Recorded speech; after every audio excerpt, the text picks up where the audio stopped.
နေ့စဉ်ကျွန်တော်တို့ကျင်လည်နေတဲ့ဘဝမှာနော်အသေးကိုခေါင်းပြောတဲ့စိန်ခေါ်မှုတွေကဘယ်လို့မှမကင်းနိုင်ကြဘူး။နော်ကျွန်တော်တို့မိသားစုစားတောက်ပုံစနစ်အရင်တော့အိမ်ပြန်သွားပြီးအမေချက်တဲ့တမင်ကိုဝိုင်းပြီးစားကြတယ်။မဆိုင်ရိုက်ခါ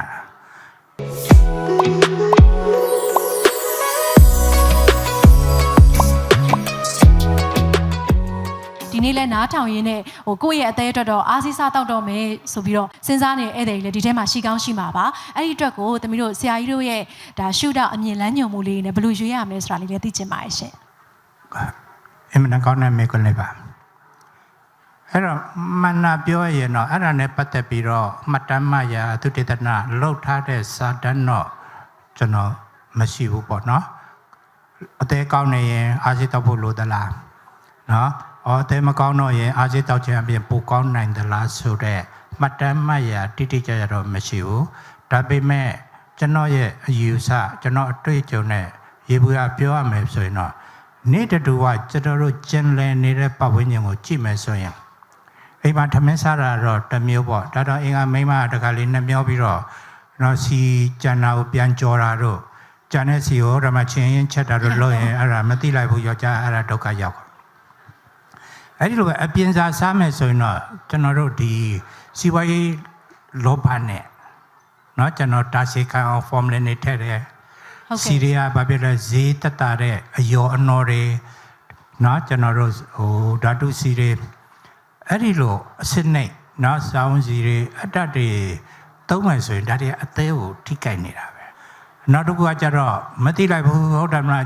ဆက်ဆက်လေးပူကောတယ်မလားချင်းချင်းဆက်ဆက်ငန်လေးကြိုက်တတ်တဲ့အမျိုးသမီးတွေဒီလိုမိုးတွင်းမှာအဲ့ဒီခမည်းစားနေတဲ့ငရုတ်သီးဟာမိုအဖလာတော့ဆင်ဆိုတဲ့မိုပါလာရဲ့ဒါလည်းအသေးကိုထိကြိုက်တာပဲဖြစ်ပါတယ်အဲ့တော့နေ့စဉ်ကျွန်တော်တို့ကျင်လည်နေတဲ့ဘဝမှာနော်အသေးကိုခေါင်းပြောတဲ့စိန်ခေါ်မှုတွေကဘယ်လို့မှမကင်းနိုင်ကြဘူး။နော်ကျွန်တော်တို့မိသားစုစားတောက်ပုံစနစ်အရင်တော့အိမ်ပြန်သွားပြီးအမေချက်တဲ့တမင်ကိုဝိုင်းပြီးစားကြတယ်။မဆိုင်ရိုက်ခါအဲ့ဒါမဟုတ်ဘဲနဲ့အခုကတော့ဘာဖြစ်တာလဲအမျိုးသမီးတွေကကိုယ်တိုင်အလုပ်တွေလုပ်ကြတယ်ကိုယ်ပိုင်ဝင်ငွေလေးတွေရှိကြတော့အမေထမင်းနဲ့ကောင်းတဲ့အပြင်မှာတငယ်ချင်းတွေနဲ့စုပြီးစားကြတယ်။စားရုံနဲ့မကပါဘူးဘီယာလေးတွေလည်းနည်းနည်းလေးတော့ရံဖာရံခါလေးတွေတောက်ဖြစ်ကြတယ်ခဏပြောတဲ့အမျိုးသားတွေတင်အရက်နဲ့ရင်းနေတာမဟုတ်ပါဘူးအမျိုးသမီးတွေလည်းတော်တော်ရင်းနေလာကြပါပြီเนาะဒါလည်းကောင်းတဲ့လက္ခဏာတစ်ခုတော့မဟုတ်ပါအဲ့ဒီလိုအနေထားမျိုးမှာတော့เนาะခဏပြောတဲ့ကိုအသေးကိုပြန်ပြီးတော့ကျွန်တော်တို့ထိခိုက်မှုတွေကိုပြန်လဲထိမ့်သိမ့်ပေးနိုင်တဲ့เนาะphosphatidylcholine လိုဟာမျိုးเนาะအသေးရဲ့ကလစီတွေရဲ့เนาะအပြင်းနံရံကိုပေးရမျိုးဗီတာမင် B လို့เนาะကျွန်တော်တို့ခန္ဓာကိုယ်ဓာတ်ပြုမှုတွေကိုအားဖြည့်ပေးတဲ့ပြုပြင်ပေးနိုင်တဲ့เนาะအမျိုးတွေ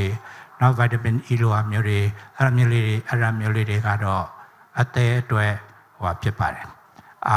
ဖြစ်စေပါတယ် Silymarin ဆိုတာမျိုးလည်းဖြစ်စေပါတယ်နောက်တစ်ခုက Silymarin ပဲဖြစ်ဖြစ် phosphatidylcholine ပဲဖြစ်ဖြစ် ဗီတာမင် B ပဲဖြစ်ဖြစ် E ပဲဖြစ်ဖြစ်ဒီတိုင်းခဏမလားထုတ်ချေပြီးတော့ဟုတ်တယ်မလားအလုံးလေးလုတ်ပြီးတော့ဆေးလို့ထုတ်ထားတဲ့ဆေးတဲ့စာရင်စနစ်တကျစံချိန်စံညွတ်နဲ့နောက်ကဘာစံချိန်စံညွတ်နဲ့စနစ်တကျထုတ်ထားတဲ့ဆေးဝါးများကိုသာတောက်သုံးသင့်ပါတယ် FDA ကကျွန်တော်တို့ဒီဟိုခွင့်ပြုထားတဲ့ဆေးပဲတောက်သုံးသင့်ပါတယ်ပါတာချင်းအတူတူဥပမာပြောပြရမယ်ဆိုရင်ကျွန်တော်တို့နိုင်ငံမှာ Spirulina ကျွန်တော်နိုင်ငံထွက်တာပဲကျွန်တော်ဒီမှာအလုံး100ကိုနော်ဝယ်မယ်ဆိုရင်ဘယ်တော့လဲထောင်ကနန်းလေးပဲရှိတယ်နိုင်ငံခြားကလည်း Spirulina ကိုဝယ်တော့မယ်ဆိုရင်သိန်း30-30လောက်ကျတယ်တစ်လားစာဘာဖြစ်လို့လဲဘာကြောင့်လဲတန့်စင်မှုSpirulina တစ်ခုလုံးတောက်လိုက်တာနဲ့အားဖြစ်သွားတာမဟုတ်ဘူးအဲ့ဒီမှာပါတဲ့အားကိုတိတန့်ထုတ်တယ်သူ့မှာပါတဲ့အဆိပ်တောက်နော်ခဏပြောတဲ့ဒီဓာတ်ထုတွေကိုဖယ်ရှားတယ်ထားသုံးမှုစနစ်တကျမှုမတက်အောင်နော်ဒါမှတောက်သုံးလိုက်ရင်လည်းခန္ဓာကိုယ်ကစုပ်ယူမှုနိုင်အောင်အဲ့ဒီလိုသိပ္ပံပညာနဲ့စနစ်တကျထုတ်ထားတဲ့ဆေးမျိုးသာတောက်တင်ပါတယ်နော်ဆေးဆိုပြီးတော့ဟိုဈေးသက်တာတဲ့ဆိုတိုင်းလည်းနော်